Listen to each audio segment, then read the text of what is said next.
October 25వ తారీఖు పవిత్రమైన కార్తీక మాసంలో శ్రీమతి లతాదత్త గారి ఆధ్వర్యంలో గానగాపురం యాత్ర. వివరాల కొరకు సంప్రదించండి. నమస్కారం, వెల్కమ్ టు సుమన్ టీవీ. నేను గీతాంజలి. శ్రీమాత్రే నమః. ప్రస్తుతం మనతో పాటు కామాఖ్య అమృత శోధన సంస్థ వ్యవస్థాపకులు, అమ్మవారి ఉపాసకురాలు వేణుశ్యామమ్మ ఉన్నారు. వారితో మాట్లాడదాం. అమ్మ నమస్కారం. మా ధనత్రయోదశి అందరూ ఎంతగానో ఎదురు చూస్తూ ఉంటారు. ధనత్రయోదశి కోసం ముఖ్యంగా లక్ష్మీ ఆరాధన చేస్తూ ఉంటారు.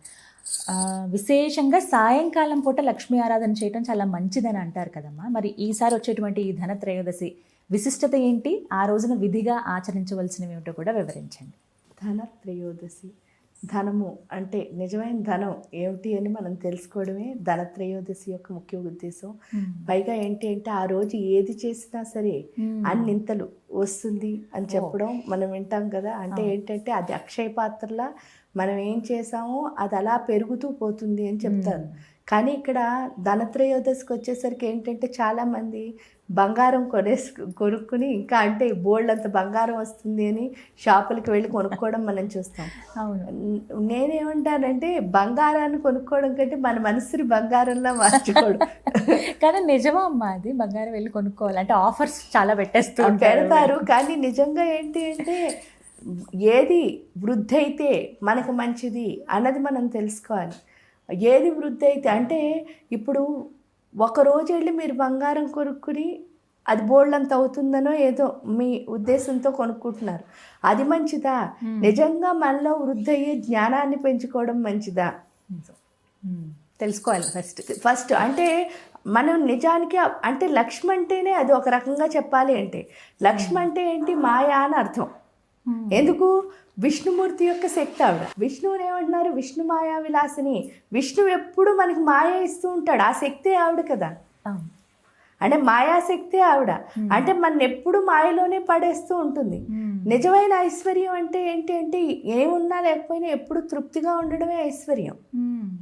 అంటే మీ దగ్గర ఎన్నున్నా సరే నాకు ఇది లేదనుకోవడం ఐశ్వర్యమా? అంటే అసంతృప్తి అన్నది ఐశ్వర్యం కాదు. రెండో చోటుకు వచ్చేసరికి మన దగ్గర ఏమున్నా సరే మనం దాచేసుకుని ఇంకోళ్ళకి ఇవ్వలేకపోవడం ఐశ్వర్యమా? కాదు, అస్సలు కాదు. అంటే చాలా మంది చూడండి, వాళ్ళ దగ్గర బోల్డ్ అన్నీ ఉంటాయి కానీ లోభత్వం. ఈవెన్ దేవుడికి కూడా ఇవ్వలేరు వాళ్ళు. అది ఐశ్వర్యమా? అది ఐశ్వర్యం ఉన్నట్టు కాదు కదా. అంటే డబ్బులు అంటే మీ దగ్గర బ్యాంకులో డబ్బులు ఉన్నాయో మీ ఇంట్లో డబ్బులు, కానీ మీరు ఇక్కడ ఇదేం చేయట్లేదు కదా. అది ఐశ్వర్యం కాదు. మీరు ప్రశాంతంగా పడుకోలేకపోవడం ఐశ్వర్యమా? తిండి తినలేకపోవడం ఐశ్వర్యమా? ఇవన్నీ ఉన్నాయి. ఇవన్నీ ఐశ్వర్యాలు కాదు కదా.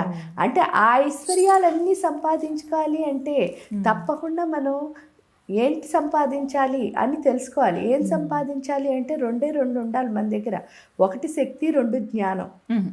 ఏంటంటే ఎట్టి పరిస్థితుల్లోనూ విచక్షణ జ్ఞానాన్ని కోల్పోకూడదు. ఎట్టి పరిస్థితుల్లోనూ మన ఓర్పు, సహనాన్ని కోల్పోకూడదు. ఈ రెండు కోల్పోయామంటే ఇంక మన దగ్గర ఏమున్నా లేనట్టే. ఎందుకంటే అవి రెండు ఎప్పుడు మన కింద పాడేస్తూనే ఉంటాయి. కానీ ఇక్కడ చూడండి, మీరు ఆ సహనం, ఓర్పు కోల్పోకపోతే ఏమవుతుంది అంటే పాండవుల కథే మనకు ఉదాహరణ.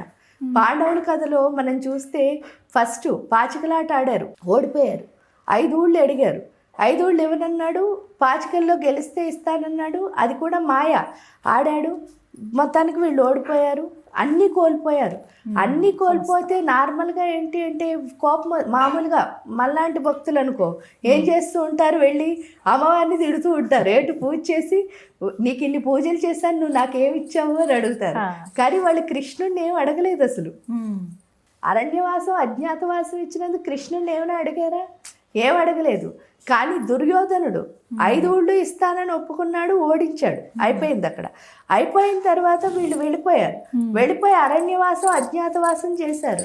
మామూలుగా అలాంటి పరిస్థితులు మనకు వస్తే ఇంక దేవుణ్ణి నమ్మనండి, దేవుడు నాకు ఇది ఇవ్వలేదండి మీరు చాలా మంది దగ్గర వింటారు.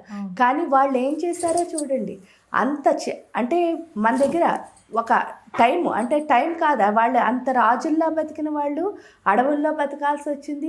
ఎవరికి కనిపించకుండా, వాళ్ళు ఎవరో తెలియకుండా, అసలు ఐడెంటిటీ లేకుండా బతకాల్సి వచ్చింది. అలాంటి టైంలో కూడా ప్రతి రోజు వాళ్ళు నేర్చుకుంటూ వెళ్ళారు. వాళ్ళ స్ట్రెంగ్త్ని పెంచుకుంటూ వెళ్ళారు తప్ప వాళ్ళు వీక్ అయిపోలే, వాళ్ళ స్ట్రెంగ్త్ కోల్పోలే. మీరు పాండవుల నుంచి నేర్చుకోవాల్సింది అదే. కరెక్ట్. వాళ్ళ స్ట్రెంగ్త్ అస్సలు వాళ్ళు కోల్పోలే. అప్పుడు అర్జునుడు ఏవో బోళ్ళని సంపాదించాడు. అప్పుడే మీరు చూస్తే పాశుపతాస్త్రాన్ని వీటన్నిటిని తపస్సు చేసి సంపాదించుకున్నాడు ఆయన. భీముడు బోళ్ళని సంపాదించాడు. అంటే వాళ్ళ స్ట్రెంగ్త్లన్నీ పెంచుకుంటూ వెళ్ళారు వాళ్ళు. ఓడిపోయినప్పుడు ఎప్పుడు ఏడుస్తూ కూర్చోకూడదు. మన లోపల ఉన్న స్ట్రెంగ్త్ని బయట, ఎందుకంటే అందుకే కదా failure is the first step of success అని అంటారు. అంటే ఫెయిల్యూర్ అన్నది మీకు ఫస్ట్ స్టెప్ సక్సెస్ అవడానికి. అంటే అర్థం ఏమిటి అంటే ఓడిపోయాను తప్పేంలే, కానీ రేపు గెలవడానికి ఇదే ఫస్ట్ స్టెప్. కాబట్టి ఇక్కడ మన స్ట్రెంగ్త్, నా దగ్గర ఏం లోపించిందో తెలుసుకోవాలి, తెలుసుకుని దాన్ని పెంచుకోవాలి. అది చేశారు కాబట్టే పాండవులు కురుక్షేత్రంలో నెగ్గారు. కానీ ఇక్కడ చూడండి మళ్ళీ అధర్మంగా ఉన్నవాడికి ధర్మంగా ఉన్నవాడికి డిఫరెన్స్ ఏంటి అంటే ఇక్కడ గెలుపు వచ్చింది ఎవరికి? దుర్యోధనుడికి. కానీ 13 సంవత్సరాలు వీళ్ళు స్ట్రెంగ్త్ పెంచుకున్నారు, వీడు వీక్ అవుతూనే వచ్చాడు. అధైర్యమే ఎప్పుడు. అందుకే లక్కీళ్ళు పెట్టాడు, అందులో కాల్చాలని ట్రై చేశాడు. ఆ తర్వాత వీళ్ళు అజ్ఞాతవాసంలో పట్టేసుకుని మళ్ళీ 13, అంటే వీడు ఎప్పుడు వాళ్ళ కోసమే ఆలోచించాడు. ఎందుకంటే వీడు అధర్మంగా ఉన్నాడు కాబట్టి. వీళ్ళు ధర్మంగా ఉన్నారు కాబట్టి వీళ్ళది ఒక్కటే వీళ్ళు చూసుకున్నారు. పక్క వాళ్ళు ఎవరి గురించి వీళ్ళకి అనవసరం.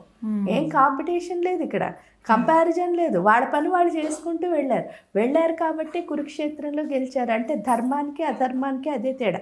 అధర్మం దగ్గర ఎప్పుడు ధైర్యం ఉండదు, ధర్మం దగ్గర ఎప్పుడు స్ట్రెంగ్త్ ఉంటుంది. వాడి స్ట్రెంగ్తే పెంచుకుంటూ వెళ్తాడు. ఇది ఇక్కడికి వచ్చిన తర్వాత ఏంటయింది? కురుక్షేత్రం అన్న పెద్ద సంగ్రహం గెలిచి మొత్తం వాడికంటూ ఏమీ లేకుండా చేస్తారు. వీడు కనుక 5 ఊళ్ళు కనుక ఇచ్చుంటే వాడితో సహా అన్నిటినీ తీసేశారు పాండవులు. ఇక్కడికి వచ్చేసరికి ఇక్కడ గెలిచి ఉంటే, అంటే చాలామంది నేను పూజ చేశాను నాకు ఇవన్నీ వచ్చేయాలి, లేకపోతే నా పూజ చేసిన ఫలితం లేదు, నేను ఈ సిద్ధులు చేయలేను అది అని అనుకుంటారు. కానీ ఇక్కడికి వచ్చేసరికి సిద్ధులు ఇవన్నీ కాదు. వాళ్ళు చాలా గొప్పవాళ్లే పాండవులు, కానీ ఓడిపోయారు. ఇక్కడ గెలిచి ఒకవేళ వీళ్ళు గెలిచి 5 ఊళ్ళు కనుక ఇచ్చుంటే వాడు వీళ్ళని స్థిమితంగా ఉండనిచ్చినా, అసలు ఒక రోజైనా అన్నం తినిచ్చినా ఆ 5 ఊళ్ళు చివరికి వాళ్ళు ఇచ్చేసేటట్టు చేసును. అవును, ఆ స్థిమితం లేకుండా అయిపోయిన. అలాంటిది వాళ్ళకి బోల్డంత టైం దొరికింది. అందుకే జ్ఞానాన్ని పెంచుకున్నారు, శక్తిని పెంచుకోగలిగారు. ఫైనల్గా ఇప్పుడు యుద్ధం చేసినా కూడా, అంటే వెంటనే గెలిచేసి వీడు ఏడిపించి వాళ్ళు యుద్ధం చేసినా వాళ్ళ దగ్గర అన్ని స్ట్రెంగ్త్లు లేవు. అప్పుడు ఓడిపోయి ఉండేవారు. అంటే దేవుడు మనకి ఏం చేస్తాడంటే హెల్పే చేస్తాడు. అందుకే అంతా మన మంచికే అని అనుకోవాలి. ఆ చిన్న ఓర్పు ఉండాలి ఎప్పుడు. మనం ధర్మంగా ఉన్నంతసేపు ఓడిపోయినా ధైర్యంగా ఉండగలుగుతాం. అధర్మంగా ఉన్నంతసేపు గెలిచినా అభద్రతే ఉంటుంది. ఎప్పుడెప్పుడు ఏమవుతుందా అని అది మనకు అర్థమయ్యేటట్టు. అందుకని ధనత్రయోదశి రోజు ఏం నేర్చుకోవాలి అంటే ఇదే నేర్చుకోవాలి. అంటే మనలో ఉన్న స్ట్రెంగ్త్ని ఎలా పెంచుకోవాలి అని. ఎందుకు ఈ సృష్టిలో ఉన్న ప్రతి పీసు ఒక యూనిక్కే. మీలో కొన్ని స్ట్రెంగ్త్లు ఉంటాయి, నాలో కొన్ని స్ట్రెంగ్త్లు ఉంటాయి. నా స్ట్రెంగ్త్ని నేను పెంచుకోవాలి తప్ప మీ స్ట్రెంగ్త్ ఏంటో నేను చూడకూడదు. అదే కంపారిజన్. ఎప్పుడైతే చూసానో మీలా చేయాలని ట్రై చేసేస్తున్నాం. ట్రై చేసినప్పుడు నావన్నీ నేను కోల్పోతున్నాను కదా, నా నేచర్. అవును, అది తెలుసుకునే అంటే ధనత్రయోదశి రోజు నిజమైన లక్ష్మీ పూజ అంటే ఏంటి అంటే లక్ష్మీ స్తోత్రం. ఇప్పుడు చూడండి మీరు, లక్ష్మీ అష్టోత్రం, కనకదార స్తోత్రం, లేకపోతే లక్ష్మీ మంత్రం ఏదైనా చెయ్యండి. ఆ లక్ష్మితో నిజంగా ఆత్మసమర్పణ చేస్తే ఆవిడ చేసేది ఏంటి అంటే మనలో ఎందుకు ఆవిడ స్థితికారకురాలు మనకి. అంటే ఇప్పుడు చూడండి, సృష్టి స్థితి లయం. సరస్వతి అమ్మవారి జ్ఞానాన్ని ఇస్తుంది, ఈవిడేమిస్తుంది మనకి వనరులను ఇస్తుంది. అంటే ప్రతి క్షణం ఒక్కొక్క రీసోర్స్ ఇస్తుంది. ఆ రీసోర్స్ని మనం తీసుకునే స్థితి మనకు ఉండాలి కదా. కరెక్ట్. ఆ తీసుకునే స్థితి ఉండాలి అంటే మాత్రం తప్పకుండా ఇవన్నీ వదిలేయాలి. మన లోపల ఉన్నది పెంచుకోవాలి. మన మైండ్లో ఎప్పుడు అదే పెట్టుకోవాలి. నాలో ఉన్న స్ట్రెంగ్త్ ఏదో నేను పెంచుకోవాలి. ఎందుకు మీరు చెప్పండి, మీరు ఫస్ట్ రోజు వచ్చారు, ఈ పని మొదలు పెట్టారు, అప్పుడు మీకు ఇంత తెలివి ఉంటుందా, ఇంత మెచ్యూరిటీ ఉంటుందా, ఇలాంటి క్వశ్చన్స్ అడగాలని తెలుస్తుందా? రాను. ఎందుకంటే మీరు చేయగా అనుభవం, ఆ అనుభవంలోనే మీకు అర్థమవుతుంది. ఎవరు చెప్పక్కర్లే, మీ ఇన్నర్ సౌండ్సే చెప్తాయి మీకు. ఎప్పుడు అంటే మీ అనుభవమే మీ ఇన్నర్ సౌండ్. అందుకే ఏమంటారు వివేకానంద, అనుభవమే గురువు అని అంటారు. ఎప్పుడు మన గురువు అనుభవమే, సొంత ఎక్స్పీరియన్స్ మాత్రమే అనుభవం. అది తెలుసుకునే స్థితి ఎప్పుడు అంటే ఆ రోజు సాయంత్రం పూజ చేస్తే అంటే 6 o'clock మామూలుగా లక్ష్మీదేవి వచ్చే టైం అంటారు. 3 కాలాల్లోనూ చేయొచ్చు చక్కగా.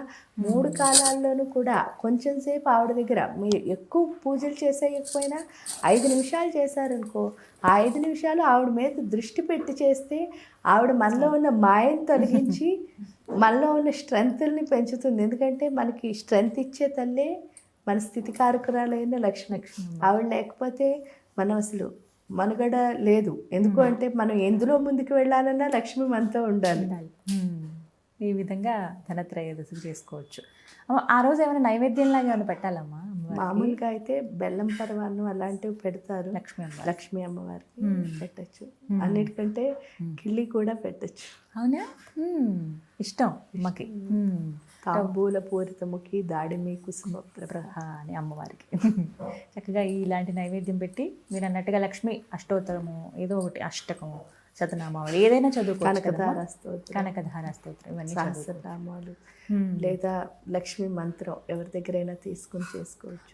జపం ఆ రోజు చేసుకోవచ్చు. అన్నిటికంటే నేను ఇవన్నీ చేయలేనండి అంటే శ్రీం శ్రీం శ్రీం అంటూ శ్రీంకారాన్ని చదువుకోవచ్చు.